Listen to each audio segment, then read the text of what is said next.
నమస్తే, welcome to రణక్షేత్రం.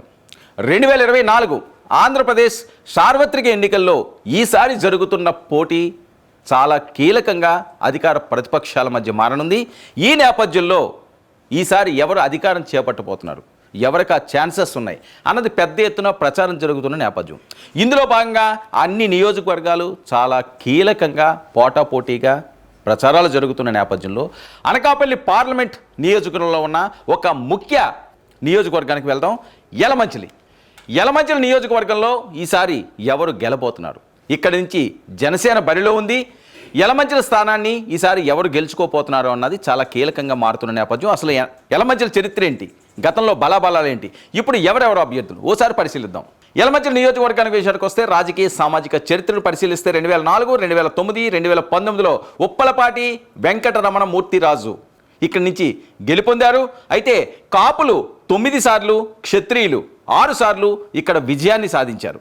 సామాజిక ముఖచిత్ర విషయానికి వస్తే కాపు 31%, గవర 23%, కొప్పుల వేలం 13%, ఎస్సీ 6%, యాదవ్ 6%, మత్స్యకార 5%, ఇతర కులాలు 16%గా ఉన్నారు. 2014 ఎన్నికల ఫలితాల విషయానికి వస్తే 2014లో రాష్ట్ర విభజన తర్వాత తెలుగుదేశం పార్టీ ఇక్కడ విజయాన్ని సాధించింది. తెలుగుదేశం పార్టీ అభ్యర్థిగా ప్రస్తుతం పెందుర్తి జనసేన అభ్యర్థిగా ఉన్న పంచకల్ల రమేష్ బాబు 2014లో యలమంచిలి తెలుగుదేశం పార్టీ తరపున బరిలో ఉండి గెలిచారు.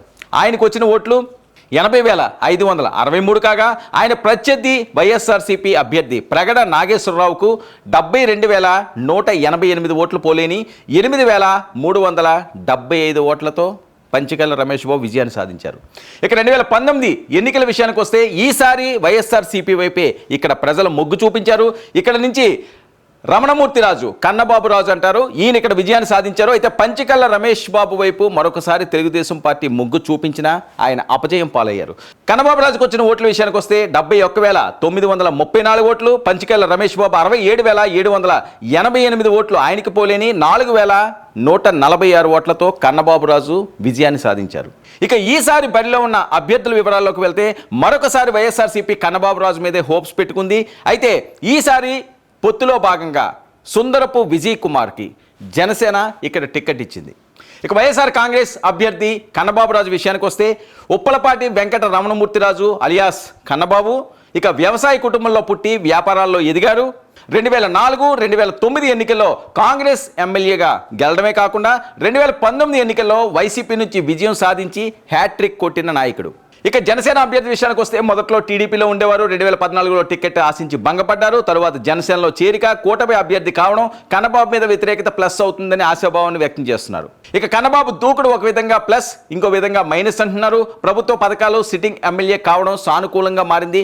ఎలక్షనీరింగ్ కన్నబాబురాజు అద్భుతంగా చేస్తారు అని పేరు. ఇక ప్రత్యర్థి మీద ఉన్న వ్యతిరేకత విజయ్ కుమార్కి అనుకూలం అని చెప్పి ఆ వర్గం భావిస్తుంది. కూటమి పార్టీల బలం ప్లస్ అవుతుంది అని చెప్పి వీళ్ళు ఆశిస్తున్నారు. మరి ఇప్పటికే 3 సార్లు విజయాన్ని సాధించిన కన్నబాబురాజు, మరొక వైపు సుందరపు విజయ్ కుమార్ మధ్య జరుగుతున్న ఈ పోటీలో ఎవరి వైపు ఇక్కడ ప్రజలు మొగ్గు చూపిస్తారు, చాలా కీలకంగా ఈసారి ఎన్నికల్లో ప్రజలు ఇక్కడ వినూత్నంగా ఓటును వినియోగించుకోకపోతున్నారు. చూద్దాం మరి ఎవరికి గెలుపు వరం వరిస్తుందో.